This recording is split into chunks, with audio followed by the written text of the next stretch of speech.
May I now call upon stage Dr. Sandeep Tamane to chair the next session. Tamane.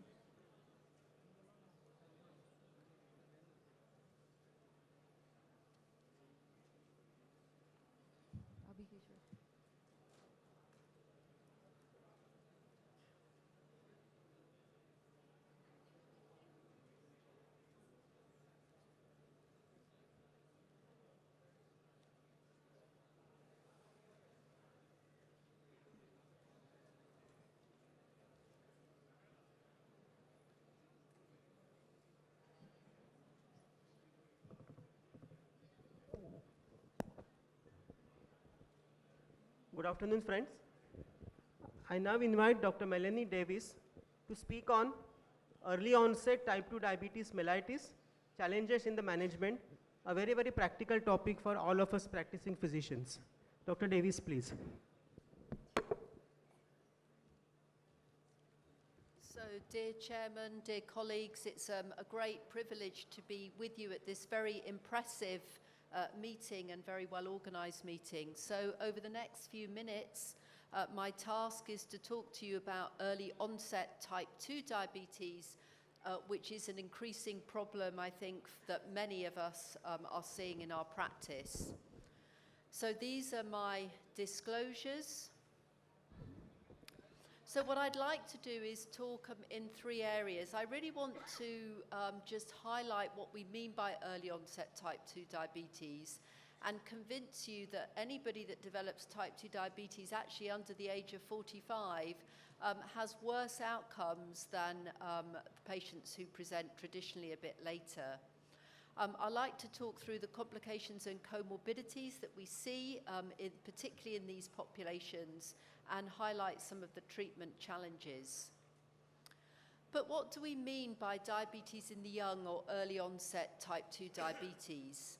So obviously, increasingly, we're seeing children and adolescents developing type 2 diabetes, and I will talk a little bit about that, and there are some particular challenges in that group. However, also those that develop type 2 diabetes between 18 to 25, and I'll show you some data on people that develop type 2 diabetes under the age of 45, also have worse outcomes than patients who present later. And as you know, over the last few decades, traditionally type 2 is presented in people in their 40s, 50s, 60s, 70s, but we're increasingly seeing people develop under the age of 45. Now, this is old data. It's from the UK, and it was published over 15 years ago now, showing the outcomes of people with what's called early onset diabetes. These are people who develop type 2 diabetes under the age of 40, compared to usual onset. So you can see that the early onset were aged about 37, the usual onset were about 60. But those who developed diabetes early were more likely to have a higher BMI, they were more likely to have worse glycemic control, and they were also more likely to require insulin therapy than people who develop diabetes at the usual age of around 60. But I think this is the really worrying data. So this is the risk of MI, and you can see compared to controls, there was a 14-fold higher risk of having a myocardial infarction if you had young onset type 2 diabetes compared to controls, and a 30 higher fold risk of stroke. And this is much higher, although we know that this is increased in patients with usual onset type 2, this is a much higher risk. We also know that there's an inverse relationship between the age in which you onset type 2 diabetes and mortality.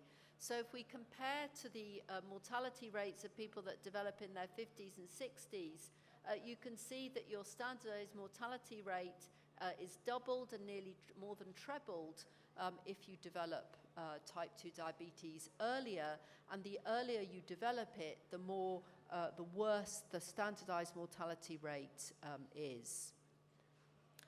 So this is recent data from Davies that was published in Circulation. And here you can plot things like mortality, cardiovascular mortality, non-cardiovascular mortality, and cardiovascular disease.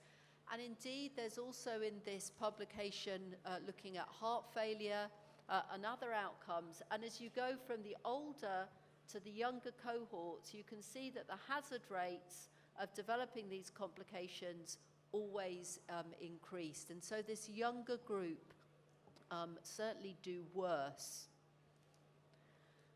If we look at how common this is now, so this is data that was published in the Lancet Diabetes and Endocrinology, and this is looking at the worldwide prevalence of type 2 diabetes in people under the age of 40.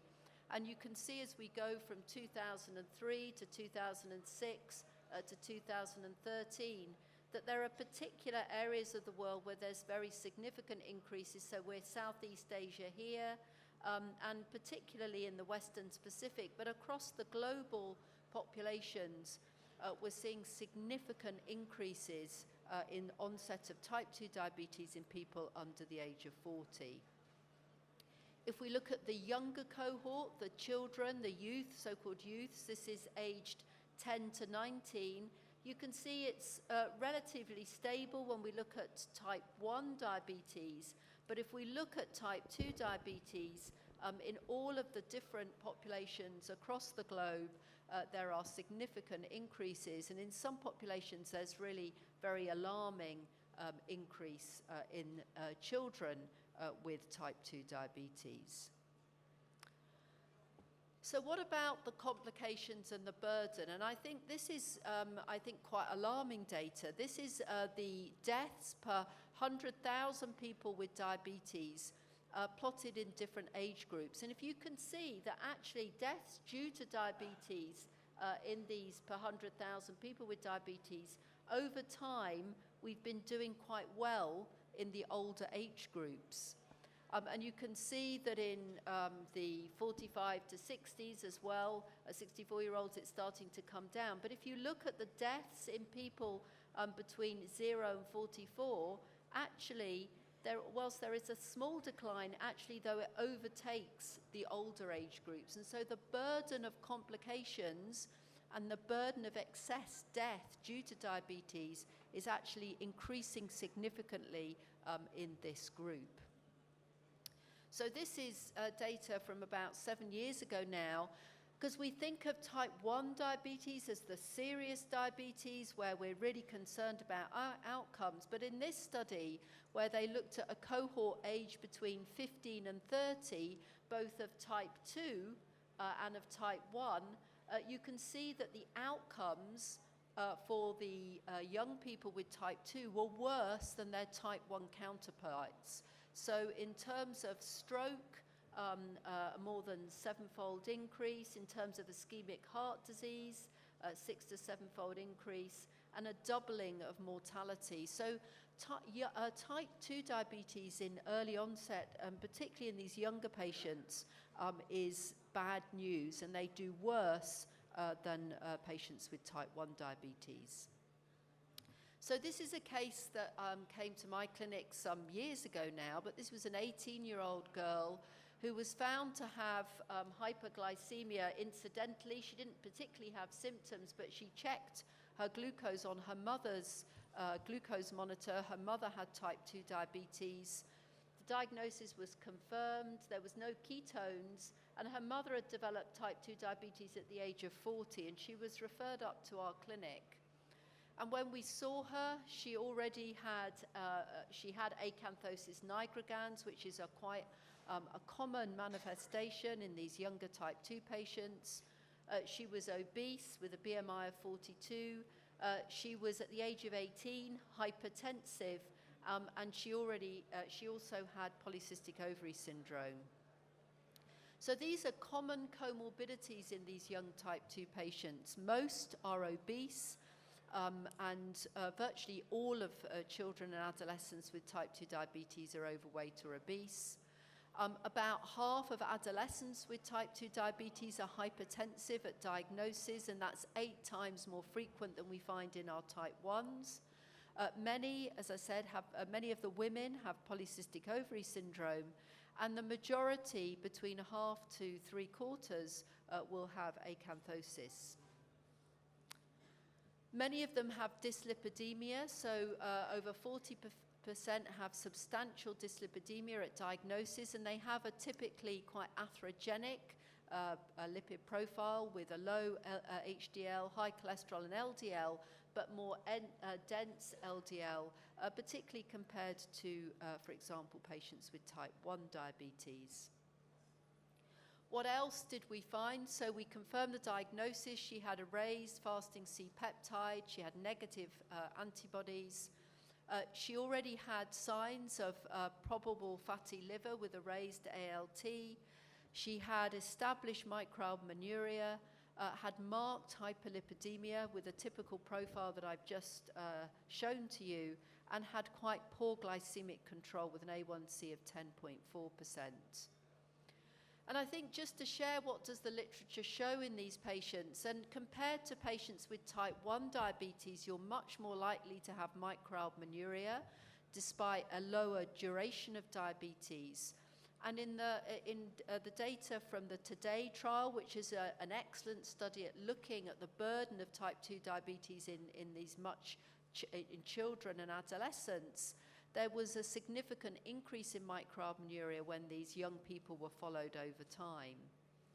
There's double the prevalence of nephropathy compared to patients with type 1 diabetes, and it also progressed much more quickly to end-stage renal disease. And even in patients diagnosed under the age of 30, 3% of them were already on dialysis at the age of 35. As I've said, non-alcoholic fatty liver disease is often seen in around 50% of young adults with type 2 diabetes.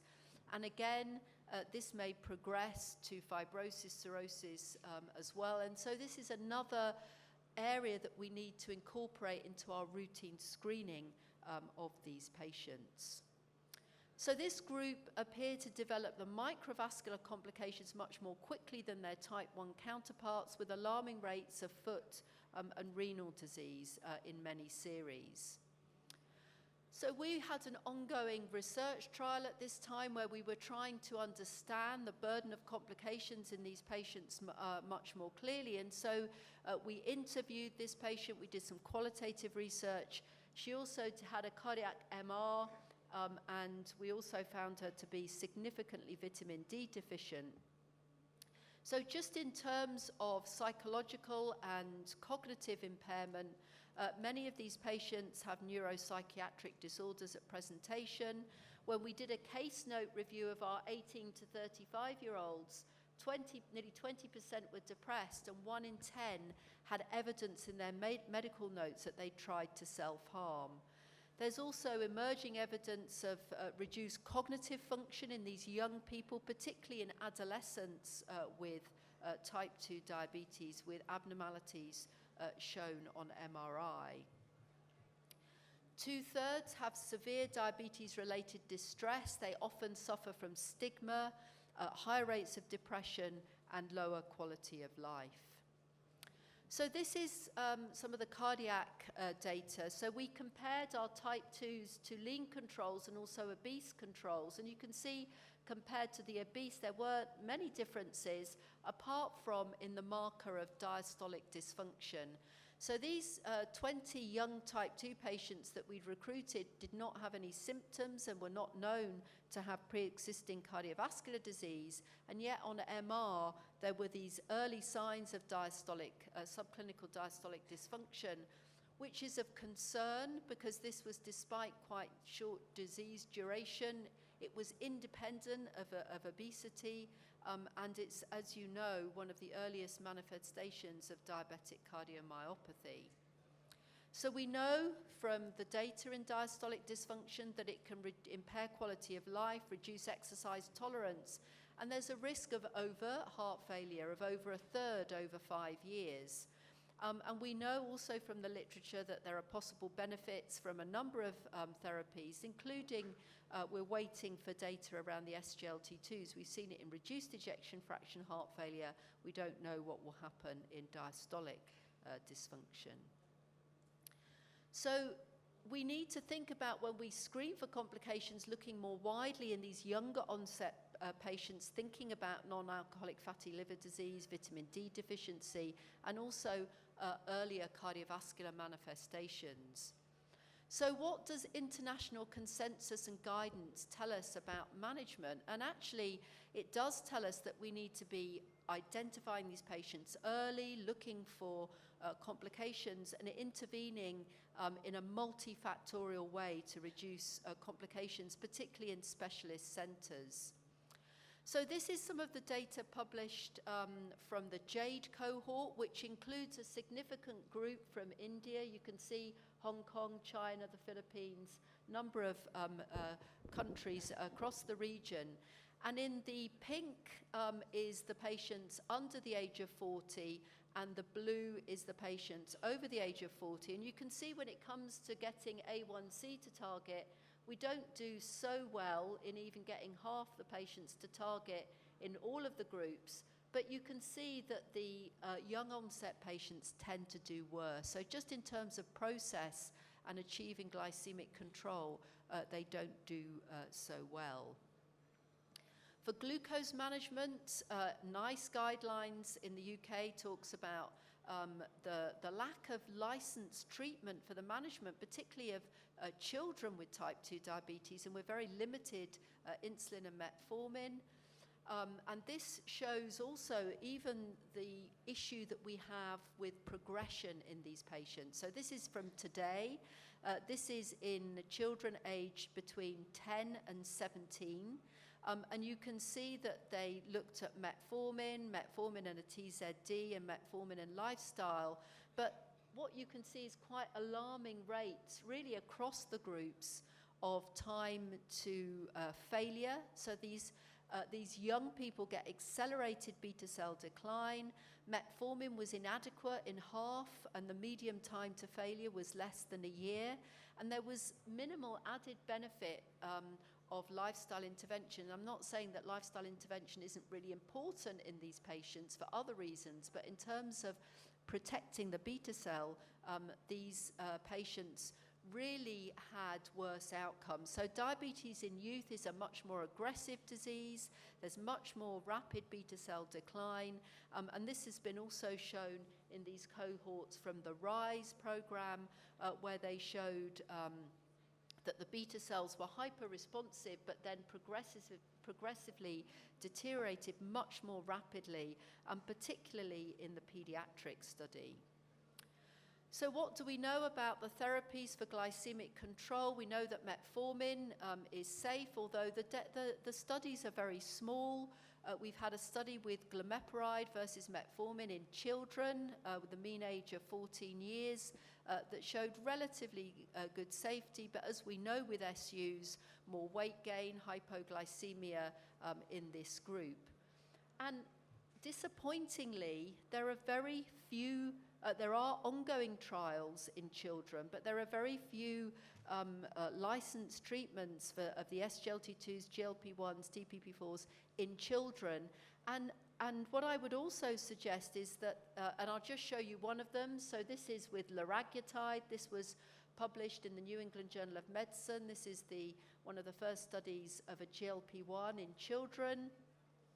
You can see that just in terms of A1C, there was a better maintenance of A1C up to a year with liraglutide compared to placebo, and an end of treatment difference which was around 1% or 1.3% actually by 1 year. So, but these are relatively small studies and not very long duration, but we are starting to see some data in children. But this, I think, is quite worrying. So this is data that we're about to publish. It's under review at the present time. And what we did is we looked at 3 typical phase 3 programs of glucose-lowering agents. So this is, the first is SGLT2, and we chose empagliflozin. Actually, when you look at the dapagliflozin phase 3 program, you see exactly the same.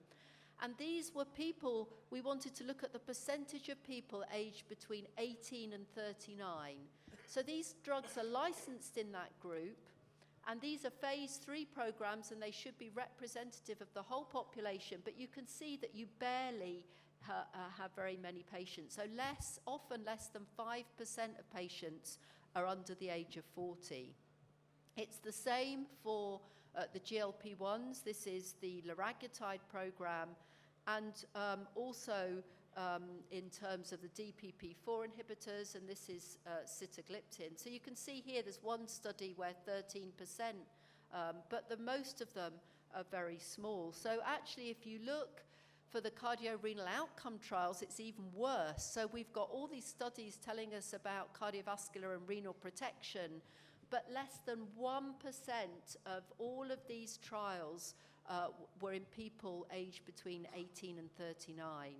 So only less than 5% of the phase 3 programs looking at the glucose-lowering drugs, and only 3% of the lifestyle studies. So studies like DIRECT and other trials looking at lifestyle intervention or structured self-management, also very few have young people in.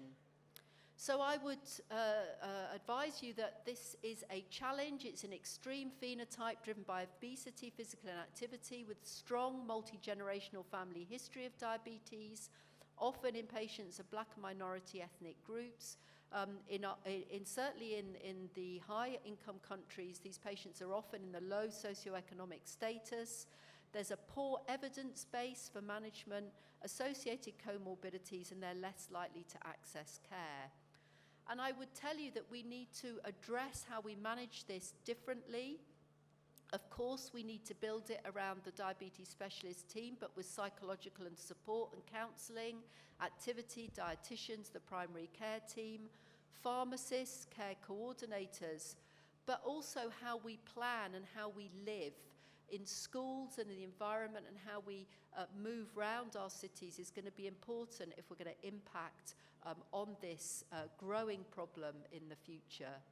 So in conclusion, Mr. Chairman, there is a rising prevalence of type 2 diabetes in younger adults. This is a very high-risk group with double the mortality compared to type 1 and accelerated microvascular disease. They're often undertreated, underscreened, undersupported, and aggressive intensive management is warranted. Thank you very much for your attention. Thank you, Dr. Davies, for a very lucid and practical talk discussing the challenges we face in managing relatively younger type 2 diabetic patients. I think we have time for a couple of questions. So, any questions from the audience?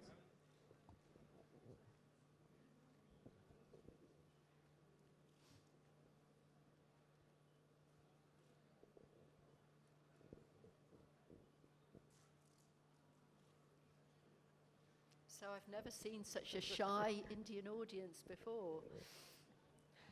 There is one question. Yeah, Okay, so, thank you. it was a great talk.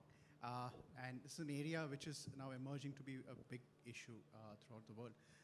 One of the things, and I want to hear your thoughts on that.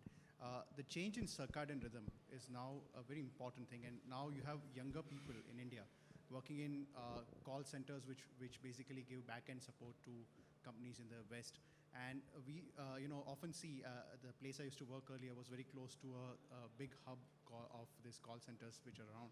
And we see a lot of young patients who have been recruited for the jobs, and they start their work night shifts.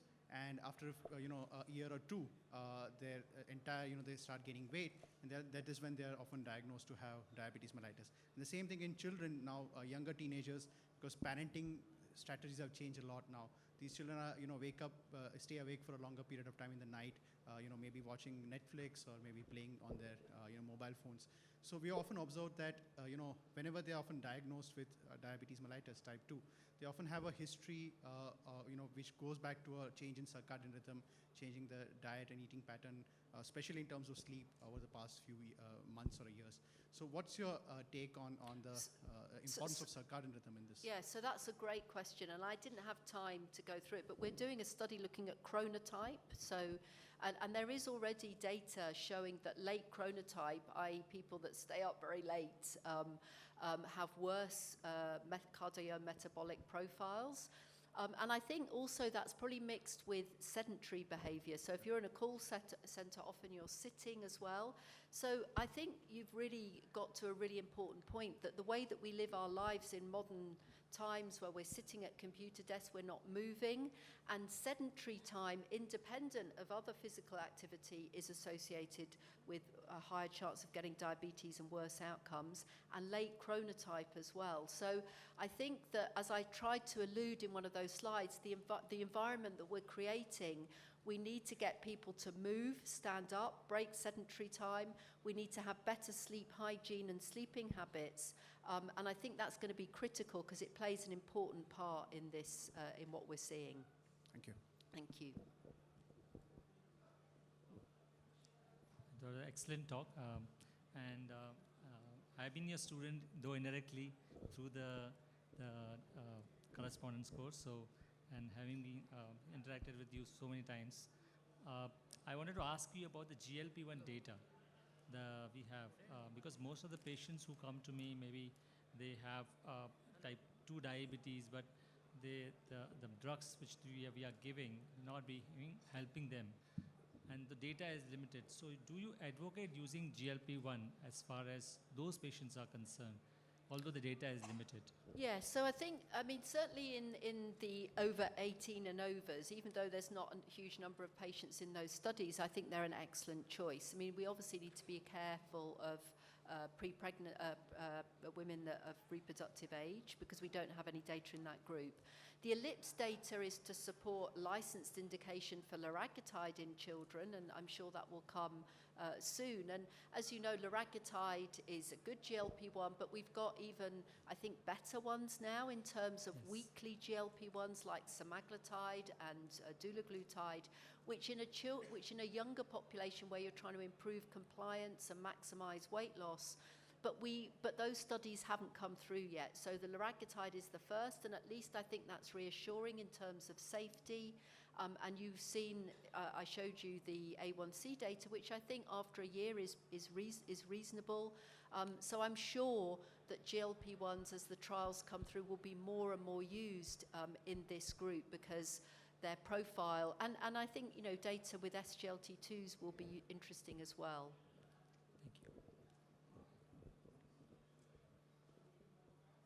You can have time, maybe one more question.